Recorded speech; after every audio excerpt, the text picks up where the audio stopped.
Hi friends, എല്ലാവർക്കും daily English class റൂമിൻ്റെ പുതിയൊരു വീഡിയോയിലേക്ക് സ്വാഗതം. ഇന്നത്തെ വീഡിയോയിൽ നമ്മൾ പ്രശസ്ത നാടകകൃത്തായ വില്യം ഷേക്സ്പിയർ എഴുതിയ മാക്ബത്ത് എന്ന് പറയുന്ന നാടകത്തെക്കുറിച്ചാണ് സംസാരിക്കാൻ പോകുന്നത്. വീഡിയോ ആരംഭിക്കുന്നതിന് മുമ്പ് നിങ്ങൾ ആദ്യമായിട്ടാണ് ഈ ചാനൽ കാണുന്നതെങ്കിൽ ഈ ചാനൽ ഒന്ന് സബ്സ്ക്രൈബ് ചെയ്യുക, ലൈക്ക് ചെയ്യുക, വീഡിയോ ഷെയർ ചെയ്യുക. അപ്പം നമുക്ക് ഈ നാടകത്തിൻ്റെ പ്രത്യേകതകൾ എന്തൊക്കെയാണെന്ന് നോക്കാം.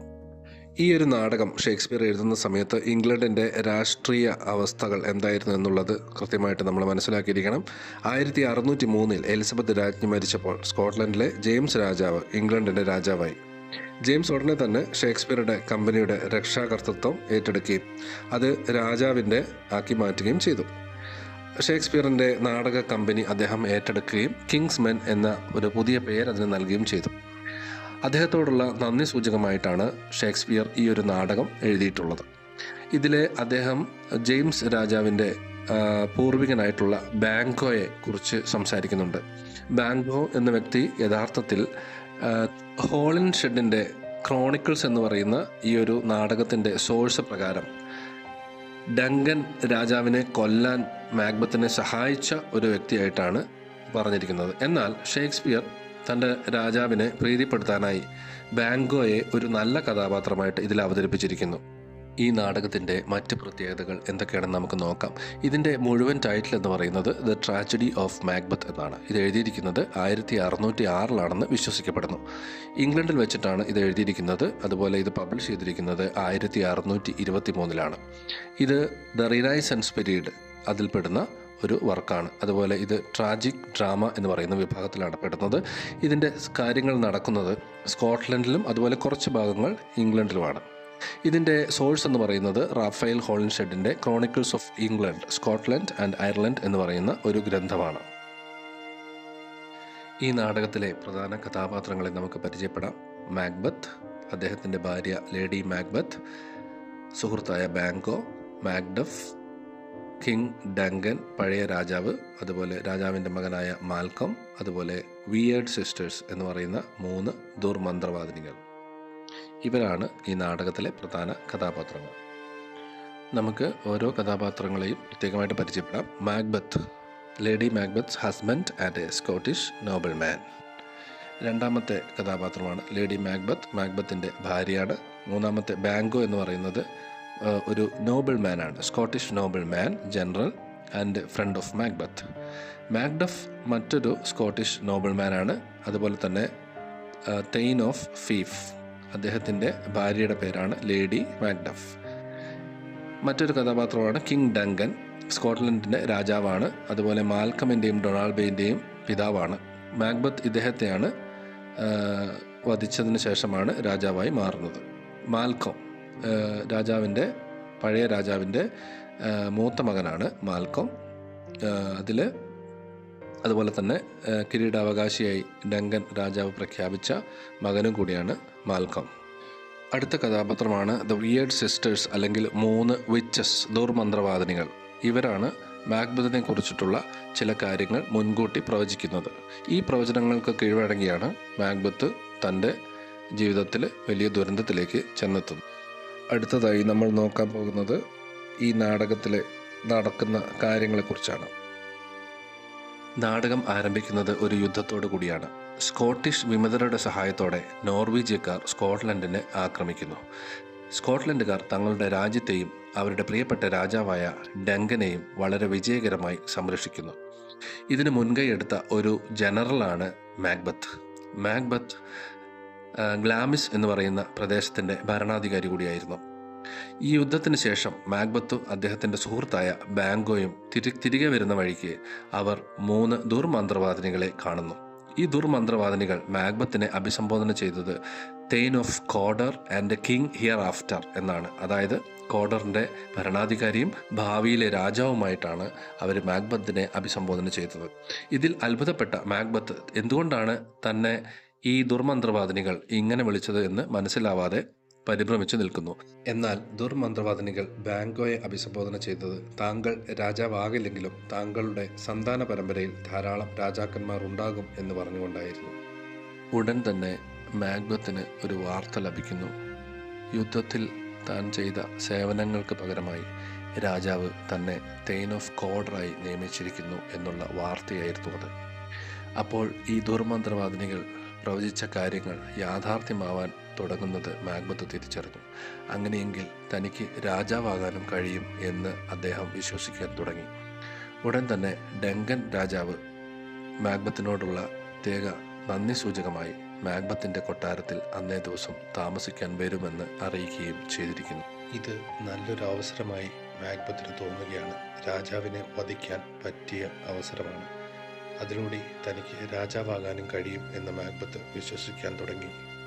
നടന്ന കാര്യങ്ങൾ വിശദമായി പറഞ്ഞുകൊണ്ട് മാക്ബത്ത് ലേഡി മാക്ബത്തിന് ഒരു കത്തയക്കുന്നു. കത്ത് വായിച്ച ലേഡി മാക്ബത്ത് അതിനു വേണ്ട ഒരുക്കങ്ങൾ ചെയ്യാൻ ആരംഭിക്കുന്നു.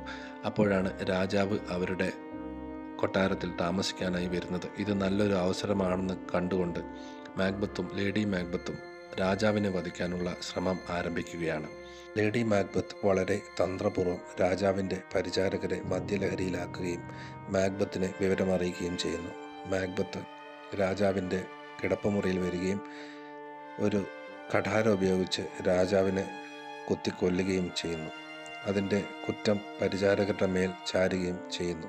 പിറ്റേ ദിവസം ആളുകൾ സംഭവം അറിയുമ്പോൾ അത് പരിചാരകർ ചെയ്തതാണ് എന്നുള്ള വ്യാജേന ഉടൻ തന്നെ പരിചാരകരെ വെട്ടിക്കൊല്ലുകയും ചെയ്യുന്നു. അതിനുശേഷം മാക്ബത്ത് രാജാവിൻ്റെ സ്ഥാനം ഏറ്റെടുക്കുകയും രാജാവായി മാറുകയും ചെയ്യുന്നു. ദുർമന്ത്രവാദിനികളുടെ പ്രവചനങ്ങളെക്കുറിച്ച് നേരത്തെ അറിവുണ്ടായിരുന്ന ബാങ്കോ മാക്ബത്തിനെ സംശയിക്കാൻ തുടങ്ങുന്നു. ബാങ്കോ തനിക്കൊരു എതിരാളിയും ശത്രുവുമായി മാറുകയാണെന്ന് മനസ്സിലാക്കിയ മാക്ബത്ത് ബാങ്കോയെ കൊല്ലാൻ തീരുമാനിക്കുന്നു. ബാങ്കോയെയും അവൻ്റെ തലമുറയിലുള്ള ആളുകളെയും വധിക്കാൻ മാക്ബത്ത് തീരുമാനിക്കുന്നു. തൻ്റെ നാട്ടിലെ പ്രമാണികളെ എല്ലാവരെയും ചേർത്ത് ഒരു വലിയ വിരുന്ന് നടത്താൻ മാക്ബത്ത് തീരുമാനിക്കുന്നു. വിരുന്നിന് ബാങ്കോയെയും ക്ഷണിച്ചിട്ടുണ്ടായിരുന്നു. അതേസമയം തന്നെ 2 കൊലയാളികളെ മാക്ബത്ത് അറേഞ്ച് ചെയ്യുകയാണ് ബാങ്കോയെ വധിക്കാനായിട്ട്. പക്ഷേ ഈ കൊലയാളികൾ ബാങ്കോയെയും മകനെയും ആക്രമിക്കുന്നു. മകൻ രക്ഷപ്പെടുന്നു. ബാങ്കോ കൊല ചെയ്യപ്പെടുന്നു. ഇതേ സമയം തന്നെ ബാങ്കോ ഒരു ഗോസ്റ്റ് രൂപത്തിൽ ഈ പറയുന്ന വിരുന്നുശാലയിൽ വരികയും അത് മാക്ബത്തിന് മാത്രം ദർശിക്കാൻ കഴിയുകയും ചെയ്യുന്നു. തൻ്റെ സിംഹാസനത്തിലിരിക്കുന്ന ബാങ്കോയുടെ രൂപത്തെ കണ്ടപ്പോൾ അല്ലെങ്കിൽ ഗോസ്റ്റിനെ കണ്ടപ്പോൾ മാക്ബത്ത് ആകെ ഭയക്കുകയും അതിനോട് സംസാരിക്കാൻ തുടങ്ങുകയും ചെയ്യുന്നു. ചുറ്റുമുണ്ടായിരുന്ന പ്രമാണികൾ അത്ഭുതത്തോടു കൂടി അത് നോക്കി ആളൊഴിഞ്ഞ കസേരയോട് മാക്ബത്ത് സംസാരിക്കുന്നത് കണ്ട് അവരെല്ലാവരും അത്ഭുതപ്പെട്ടു. ബാങ്കോയുടെ മരണവും മാക്ബത്തിൻ്റെ വിചിത്രമായ പെരുമാറ്റവും എല്ലാവരിലും സംശയമുളവാക്കി. ഇതേ സമയം തന്നെ മാക്ഡഫ് ഇംഗ്ലണ്ടിലേക്ക് പോവുകയും അവിടെ വെച്ച് കിങ് ഡങ്കൻ്റെ മകനായ മാൽക്കോമുമായി ചേർന്ന് വലിയൊരു സൈന്യം രൂപീകരിക്കുകയും മാക്ബത്തിനെതിരെ നീങ്ങുകയും ചെയ്യുന്നു.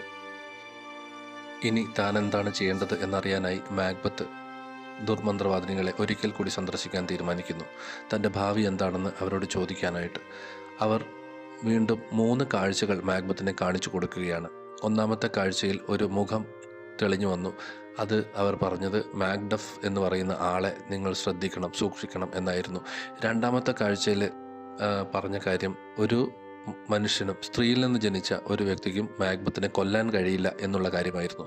മൂന്നാമത്തെ കാര്യം ബർണാം വുഡ് എന്ന് പറയുന്ന ഫോറസ്റ്റ് ഡാൻസിനൈൻ പാലസിലേക്ക് മാർച്ച് ചെയ്ത് വരുന്നത് വരെ മാക്ബത്തിൻ്റെ ഭരണം അവസാനിക്കുകയില്ല എന്നുള്ള 3 പ്രവചനങ്ങളാണ് അവർ നൽകിയത്.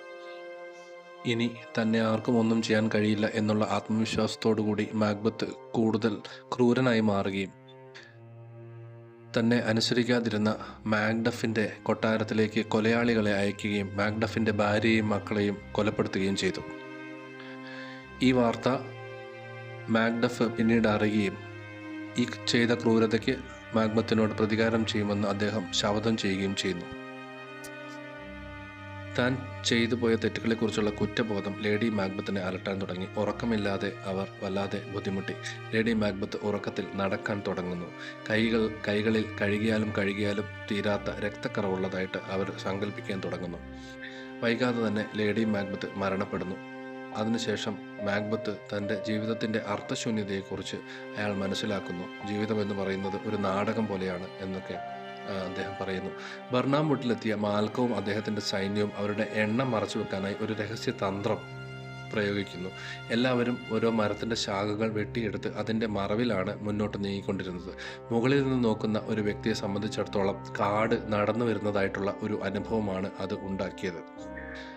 ദുർമന്ത്രവാദിനികളുടെ പ്രവചനത്തിൽ പറഞ്ഞതുപോലെ കാടിളകി വരുന്ന ഒരു ഫീലായിരുന്നു അതിന് ഉണ്ടായിരുന്നത്. മാക്ബത്തും മാക്ഡഫും തമ്മിൽ ഏറ്റുമുട്ടുന്നു.